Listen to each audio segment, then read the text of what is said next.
You sit down to write, to paint, to do something creative, and suddenly you feel yourself just buzzing, wired. There's a tension there, like you have to do it perfectly, and it's creating a lot of pressure.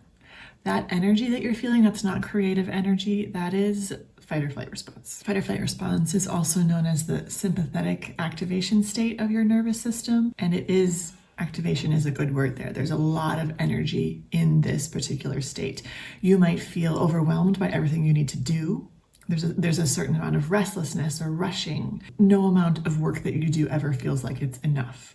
I resonate with this state a lot. When you're first dipping your toe into something new, you're exploring something new. I think about when I first started writing, and all the videos I watched and books I read were from people who had a lot more books out in the world, and you feel like I should have many, many, many books out in the world. And instead of being like, okay, I'm just going to write my first and I can take as long as I need to do that, I'm behind. I have to catch up. I have to do all the things. And so because your body is in this sympathetic activation state, this is the same state that it would be in when running from a predator, right? So whether there is a predator in this case or not, of course there isn't. It's just all happening in your head. It doesn't matter. The sensation inside your body, what's happening inside your body is the same. So that means then that your body is communicating to you that you are not safe.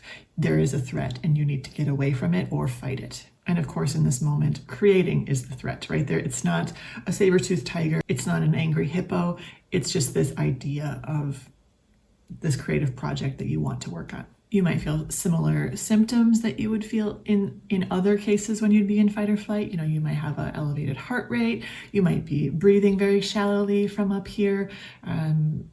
You might, tunnel vision. There's all sorts of things that might be going on there. And all of this is perfectly normal. It is all just how that sympathetic activation state presents itself in our bodies. So the goal with all of this is to help yourself get out of that sympathetic activation state back into a grounded, regulated, relaxed place where you will be much more able to create from. But it will be helpful to do something to help yourself get out of that state. So there are some different approaches you can take, and you can try them all and see what feels the best to you. You can focus on calming yourself and do a lot of deep breathing, making sure, especially when you're breathing very shallow, to make sure that you're prioritizing breathing from your diaphragm, breathing very deeply and slowly, especially making sure that your exhales are longer than your inhales and that you are kind of coming back into the moment, back into your body. That can be helpful. You can do an orienting practice where you look around and see what you can see around you. This sounds very simple, but it goes back to this idea of like, if there's a predator, you would see it and you would go, okay, I've got to run away from that. But when you look around, and maybe you even look up and you look down and you look behind you and you name what you can see. Okay, I can see a book there. I can see a pencil there. You are naming to yourself that everything around you is safe. There is nothing dangerous around you. That again helps create, helps you release that sympathetic state and feel safe again. Or if there is a lot of energy in your body and it doesn't feel like you can do these just sitting, centering, grounding practices, then literally shake that energy out. You can shake it out, like shake all the parts of your body. You can go for a walk, do something, you can dance, any sort of physical thing that will help you dispel that excess energy. I'll make a little interjection here to say that I just recently created a free PDF that is about helping you create your own creative cocoon for creative time. I said the word create or creative many times just then. Anyway, that is completely free. It helps explain this a little bit more. It's sort of a little starter kit for you. So it's down in the description if you would like to grab it.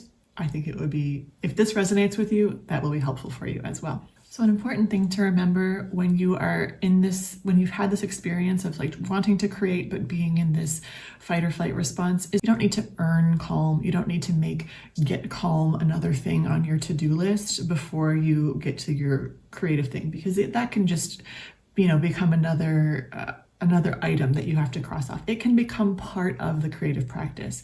Maybe you enter into your writing session or your painting session or whatever it is, and you're still a little activated.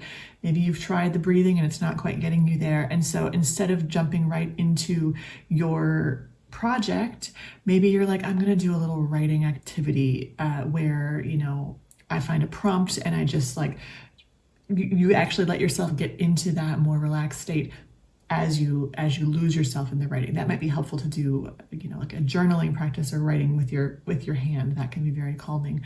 Or, if you're still feeling activated as you're approaching like a canvas, you say, okay, let me just grab a piece of scrap paper and do a little something on it here and like see if that helps you get into that calm state, because that can be an effective tool as well.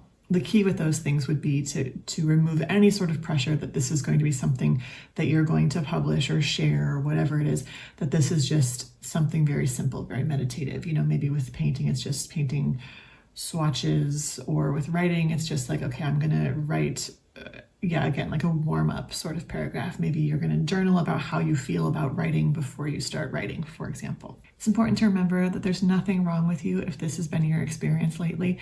The more that you can check in with yourself and help yourself feel safe, the more easily you'll find that you can move through this. You can help your body to relearn to see that creativity isn't actually a threat. It actually is a safe thing to do.